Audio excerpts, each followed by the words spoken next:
又是一个年末，做一件大衣准备入冬。米兰的冬天并不是年年都下雪，这一点和成都很像。他们说我出生的那一天，成都是下小雪的，很美。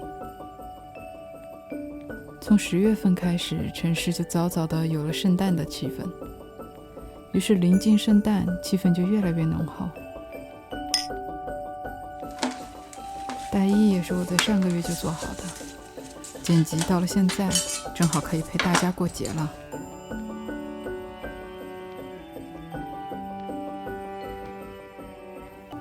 先把工具整理一下。干烫熨斗从我在做意大利手缝西装的时候就沿用至今，其实已经是个习惯了。但是稍微不注意的话，还是很容易把垫底的白坯布给烧焦。所以先把烧焦的上层撕掉，这样就能避免污染浅色的布料。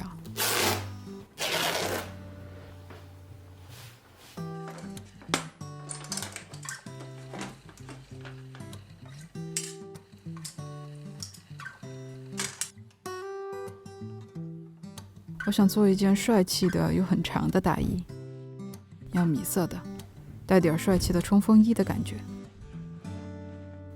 在面料的选择上，还是用了意大利的羊毛和棉的混纺。在宽松的状态下呢，是有垂坠的感觉，也可以套在很多层衣服的外面，也不显得臃肿。带棉的厚面料在制作的过程中，或者遇到水以后，会出现非常明显的缩水。为了避免这种情况呢，这次先把面料浸在水中半个小时，再放平阴干。处理完第一次以后，再用喷壶或者是蒸汽熨斗反面洒水，再用适当的温度反面熨烫一次。这样经过2次处理的面料状态会更加的稳定，方便之后的操作。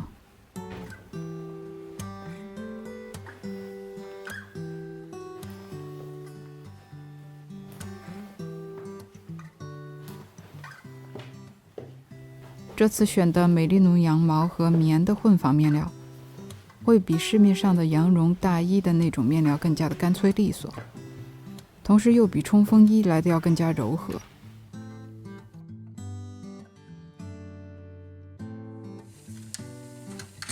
我就是想跳脱出保守和经典，但又不想甩开膀子的冷酷屌炸天，所以就有了这一次的设计。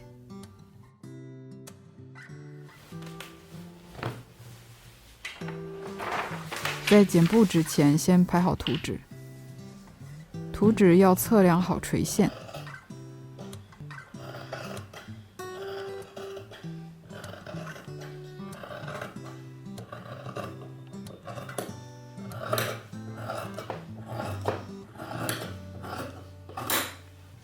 当遇到图纸的边缘离面料的对折很近的时候，要先把这个对折给剪开，不然很容易大小不统一。那么一件大衣所需要的部件肯定会比衬衣要多得多，主要都是根据功能来的。想想以前做蒙克利尔羽绒服的时候，有几百个小布片，还都滑溜溜的，很难控制。那相比之下，做这件大衣着实就是一种享受啊。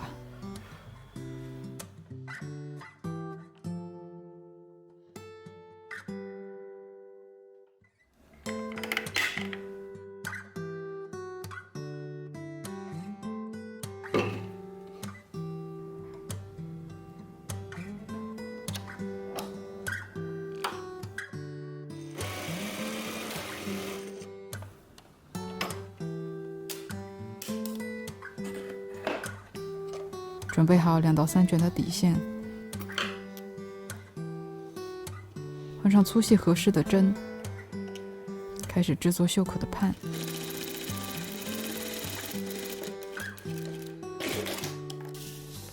先穿一条丝带，跟这个袖畔的布料一起缝，然后一拉丝带就可以直接翻面。把这个布条剪成合适的长度，再缝到事先粘过粘合衬的袖口就行了。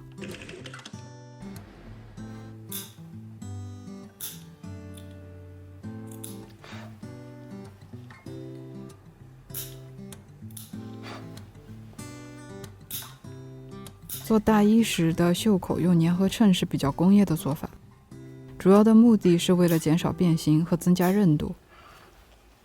这里用到的是宽8厘米的粘合衬，别的地方也用到了1厘米左右的粘合的线条和不能粘合的可定型的线条。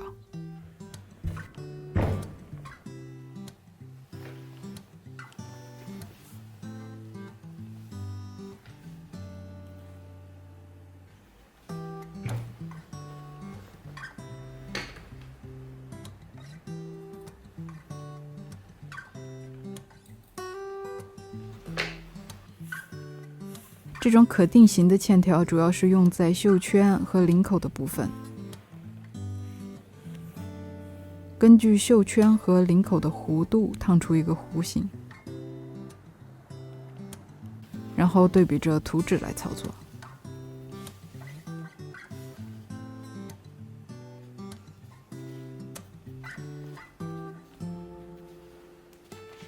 在使用上，没有粘性的线条需要事先缝合在距离原本的缝合线大概1毫米的地方。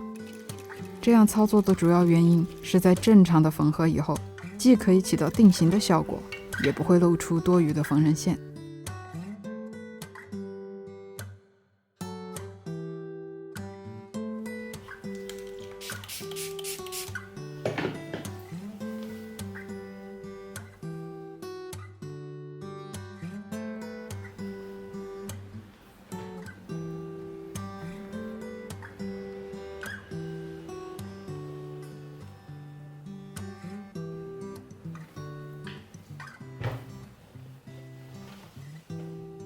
仔细地处理好缝缝，然后利用熨烫凳的圆弧一点一点地熨烫出曲线的部分。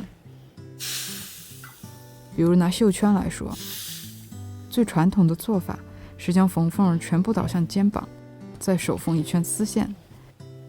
而现在薄面料的西装或者是休闲风格的外套，更倾向于分缝它，不加垫肩，或者是只使用很薄很薄的垫肩，让肩部的线条更加的流畅和自然。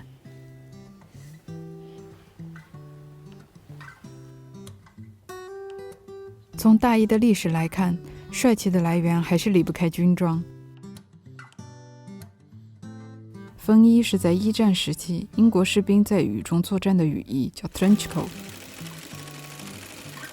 我的设计灵感多少也来源于风衣。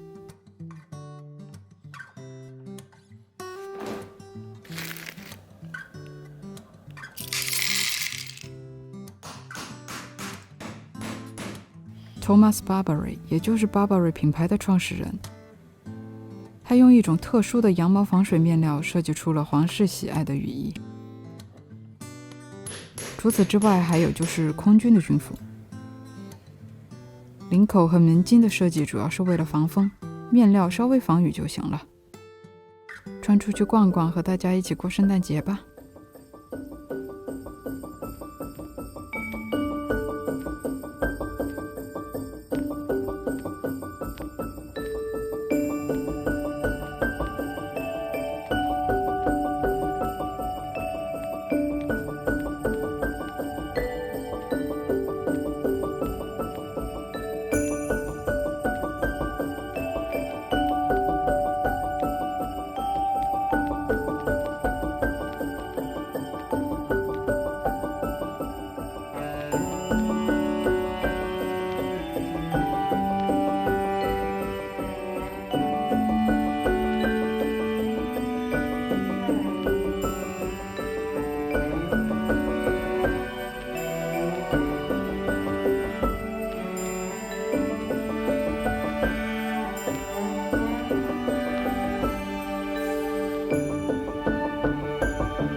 苦。